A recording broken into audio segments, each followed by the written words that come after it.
Assalamualaikum warahmatullahi wabarakatuh. Bagaimana kabarnya kakak-kakak kelas 6? Alhamdulillah, hari ini kita memasuki pembelajaran pertama pada pelajaran bahasa Indonesia dengan tema membaca non sastra dengan materi menemukan kalimat utama pada sebuah paragraf. Nah, bagaimana sih kita menemukan kalimat utama dalam sebuah paragraf? Baik, sebelum teman-teman menemukan kalimat utama, teman-teman harus memahami beberapa definisi berikut. Yang pertama, ada kata. Nah, teman-teman pasti sudah mengetahui bahwa kata adalah gabungan beberapa huruf yang memiliki makna. Contoh, pensil. Nah, gabungan huruf P, E, N, S, dan I dan L ini membentuk suatu kata yang memiliki makna, yaitu sebuah alat untuk menulis. Nah, di atas kata ada kalimat. Kalimat adalah gabungan dua atau lebih kata yang disusun sesuai dengan pola, sehingga memiliki makna atau arti. Atau bisa juga disebut dengan satuan bahasa yang mengandung suatu pikiran lengkap. Nah, contoh kalimat adalah Umar membaca buku. Nah, ini gabungan dari 3 kata, Umar, membaca, dan buku. Mereka disusun bukan secara acak, tapi disusun sesuai dengan pola. Polanya apa? Subjek, predikat, dan objek. Nah, ini disebut dengan kalimat. Ada pula yang ditambahkan dengan keterangan biasanya. Misalnya keterangan tempat. Umar membaca buku di perpustakaan. Nah, itu juga disebut sebuah kalimat. Kita lanjut ke yang lebih tinggi lagi, yaitu ada paragraf. Nah, paragraf adalah kumpulan kalimat yang umumnya memiliki satu ide pokok dan penulisannya biasanya menjorok ke dalam.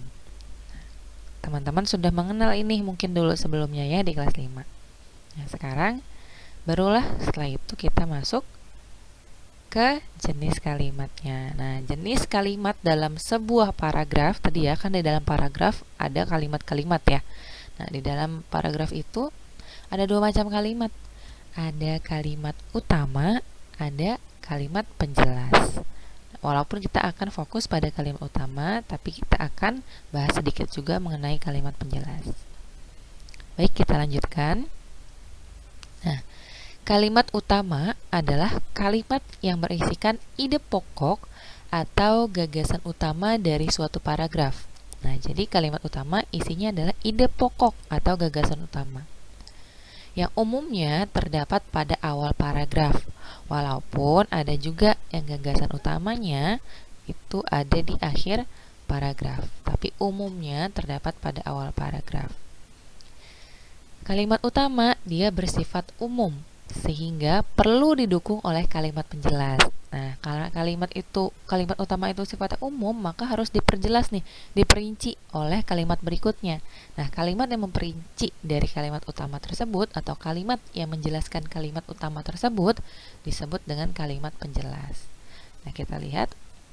Nah, ini dia pengertian dari kalimat penjelas. Kalimat penjelas adalah kalimat yang menjelaskan kalimat utama tadi. Nah, berisikan informasi yang berkaitan dengan kalimat utama dan dia bersifat khusus. Nah, nanti kita lihat di contoh paragrafnya. Yuk, coba kita lihat paragraf berikut. Nah, di sini ada teks dengan 2 macam paragraf. Nah, ini yang disebut dengan paragraf ya. Satu ini namanya satu paragraf. Yang ini juga satu paragraf. Berarti kalau kita lihat ada 2 paragraf pada teks ini. Paragraf 1, paragraf 2.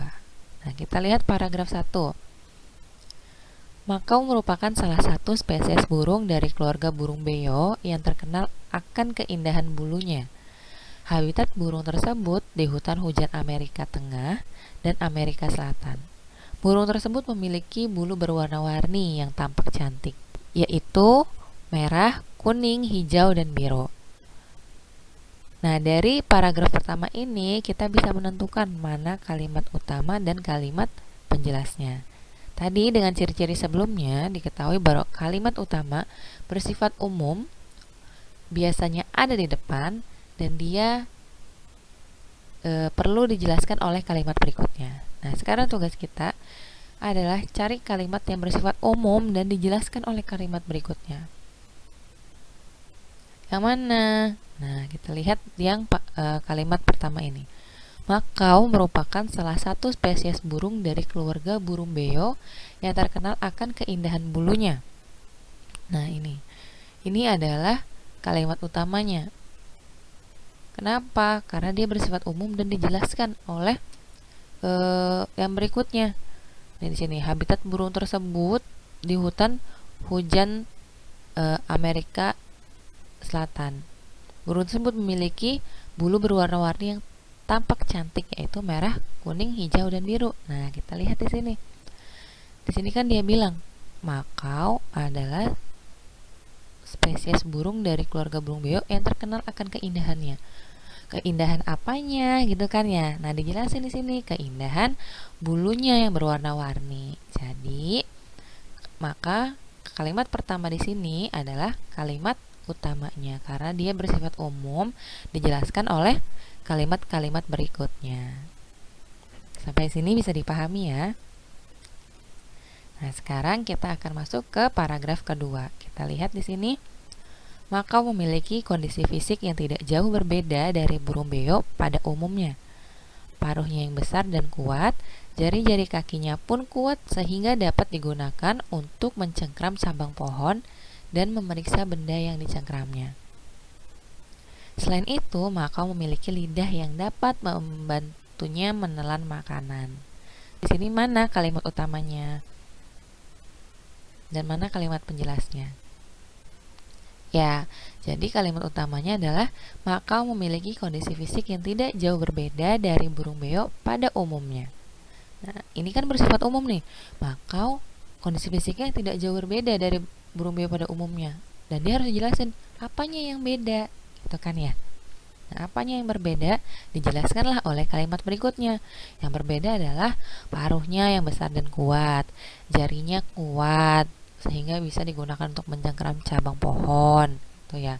Memiliki lidah yang dapat membantunya menelan. Nah, ini semua mulai dari paruhnya besar sampai ke menelan makanan adalah kalimat penjelasnya karena dia menjelaskan kondisi fisik dari si makau ini gitu yang tidak jauh berbeda dari burung beo. Jadi dapat disimpulkan bahwa kalimat utama pada paragraf kedua adalah makau memiliki kondisi fisik yang tidak jauh berbeda dari burung beo pada umumnya, dan kalimat penjelasnya adalah paruhnya besar dan kuat, jari-jari kakinya pun kuat sehingga dapat digunakan mencengkram cabang pohon dan memeriksa benda yang dicengkramnya. Selain itu, makau memiliki lidah yang dapat membantunya menelan makanan. Nah, ini semua adalah kalimat penjelas. Dari sini juga teman-teman bisa tahu bahwa kalimat utama itu hanya satu, tapi kalimat penjelas bisa lebih dari satu. Betul sekali. Jadi kita lihat. Nah, ini dia penjelasannya tadi mengenai kalimat utama dan kalimat penjelas. Teman-teman sudah bisa melihat ya tadi ya, paragraf pertama ini kalimat utamanya, yang paragraf kedua ini kalimat utamanya, sedangkan untuk kalimat penjelas ini kalimat penjelas pada paragraf pertama dan ini kalimat penjelas pada paragraf kedua. Sampai sini bisa dipahami ya. Selanjutnya kita akan lanjutkan. Nah, sedangkan jenis paragraf sendiri berdasarkan letak kalimat utamanya itu ada dua macam. Ada paragraf deduktif, ada paragraf induktif. Apa perbedaannya? Paragraf deduktif adalah paragraf dengan kalimat utama terletak di awal paragraf. Nah, ini kita lihat kalimat utamanya ada di awal paragraf. Nah, biasanya gagasan utama atau gagasan pokok atau kalimat utama dinyatakan terlebih dahulu, baru diikuti kalimat penjelas. Ini adalah paragraf deduktif. Sedangkan paragraf induktif adalah kalimat utamanya terletak di akhir paragraf. Nah, jadi beda ya. D itu di awal, in deduktif adanya di akhir kalimat utamanya. Nah, pada paragraf induktif biasanya kalimat penjelas akan disampaikan terlebih dahulu, baru kalimat utama. Kita lihat contoh masing-masing dari paragrafnya. Yang pertama ada paragraf deduktif dengan kalimat utamanya ada di awal paragraf. Kita lihat, lahan pertanian di Pulau Jawa semakin menyempit. Hal ini dikarenakan jumlah penduduk yang semakin lama semakin bertambah. Populasi penduduk yang bertambah mengakibatkan pembangunan semakin banyak. Pembangunan rumah tinggal maupun tempat usaha menggusur lahan pertanian. Sekarang banyak ditemui sawah-sawah yang bukan ditanami padi, melainkan ditanami tembok-tembok beton perumahan. Nah, ini adalah paragraf deduktif. Bagaimana kita tahu ini paragraf deduktif? Tadi kita pahami ya bahwa paragraf deduktif itu kalimat utamanya ada di awal paragraf. Nah, sekarang kita lihat apakah benar kalimat utamanya ini ada di awal paragraf. Nah, jika merujuk pada penjelasan sebelumnya, maka kalimat utamanya adalah lahan pertanian di Pulau Jawa semakin menyempit. Sekarang kita tinggal membuktikan benar tidak ini kalimat utama. Lihat ciri-ciri sebelumnya lagi mengenai ciri-ciri kalimat utama. Kalimat utama adalah kalimat yang bersifat umum harus dijelaskan oleh kalimat berikutnya. Nah, kita lihat lahan pertanian di Pulau Jawa semakin menyempit. Nah, ini masih bersifat umum. Kenapa bisa menyempit gitu kan ya? Harus dijelasin tuh. Nah, karena ini bersifat umum dan dijelaskan oleh kalimat berikutnya, kenapa dia bisa menyempit? Karena jumlah penduduknya makin banyak, populasi manusia bertambah, maka pembangunan juga banyak. Jadi lahannya untuk tanami padi jadi untuk perumahan gitu. Makanya lahan pertaniannya menyempit. Nah, berarti benar. Ini adalah kalimat utamanya. Jika ini kalimat utama, maka jika ini kalimat utamanya ada di depan, maka dia adalah paragraf deduktif. Nah, sampai sini bisa dipahami ya. Sekarang kita lihat contoh paragraf induktif. Nah, ini adalah contoh paragraf induktif. Ingat ciri-cirinya, paragraf induktif kalimat utamanya ada di akhir. Sekarang kita lihat. Berarti kalimat penjelasnya terlebih dahulu ya. Dia dijelasin dulu, baru nanti ada kalimat utamanya. Sekarang kita lihat, duri bunga ini bisa melukai pemetik yang tidak hati-hati. Bunga ini disukai banyak orang karena bentuknya yang indah. Bunga ini sering dijumpai berwarna merah dan putih. Bunga ini sering dijadikan hadiah sebagai bentuk ucapan terima kasih atau perhatian. Bunga ini mudah ditanam di pot ataupun langsung di tanah atau taman. Hampir semua orang mengenal bunga ini, yaitu bunga mawar. Nah, teman-teman bisa lihat kan? Di sini dia jelasin dulu ciri-cirinya. Bunganya bisa melukai pemetik yang tidak hati-hati. Bentuknya indah, ada warna merah, ada warna putih, terus bisa digunakan untuk ucapan terima kasih atau perhatian, bisa ditanam di pot atau langsung di tanah atau di taman. Nah, ini kan dia menjelaskan ciri-ciri dari bunga, sebuah bunga gitu. Nah, di akhir baru dikasih tahu. Hampir semuanya mengenal bunga ini adalah bunga mawar gitu. Nah, jadi dia jelasin dulu nih, perincian dulu, baru pada akhirnya dikasih tahu siapakah dia gitu.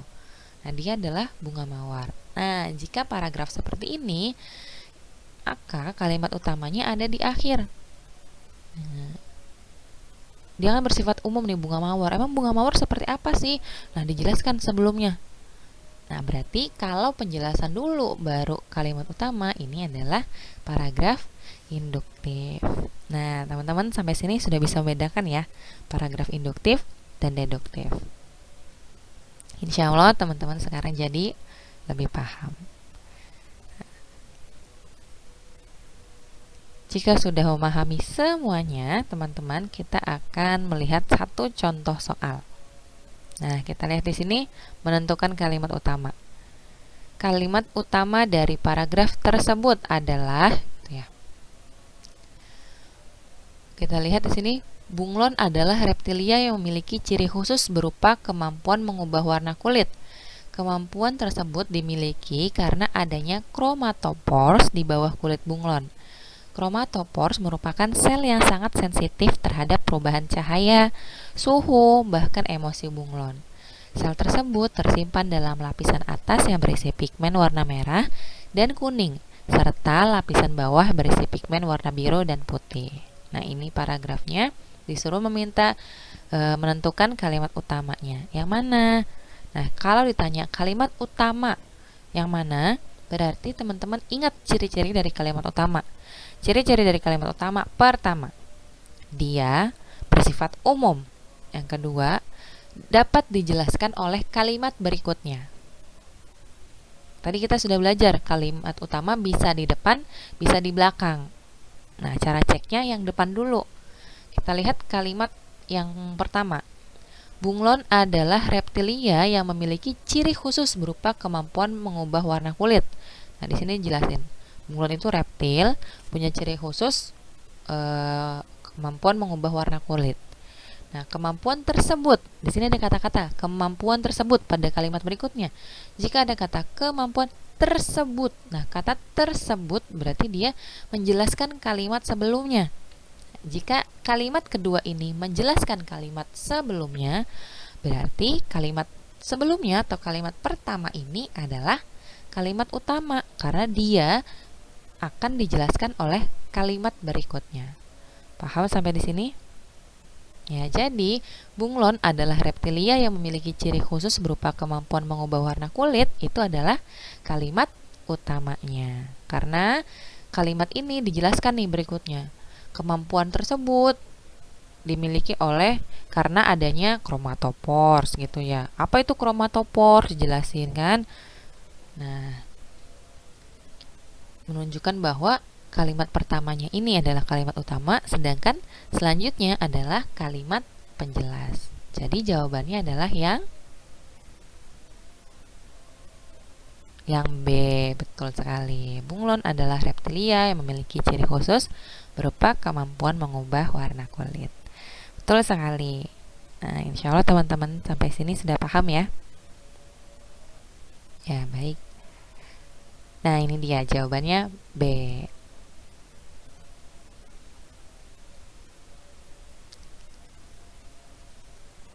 Nah, alhamdulillah itu semua penjelasan mengenai menentukan kalimat utama. Sekarang teman-teman silahkan mengerjakan latihan soal yang akan diberikan di grup WA. Nanti teman-teman silahkan kirimkan hasilnya kepada wali kelasnya masing-masing. Selamat belajar dan tetap jaga kejujuran. Semangat untuk pembelajaran hari ini. Itu saja. Wassalamualaikum warahmatullahi wabarakatuh.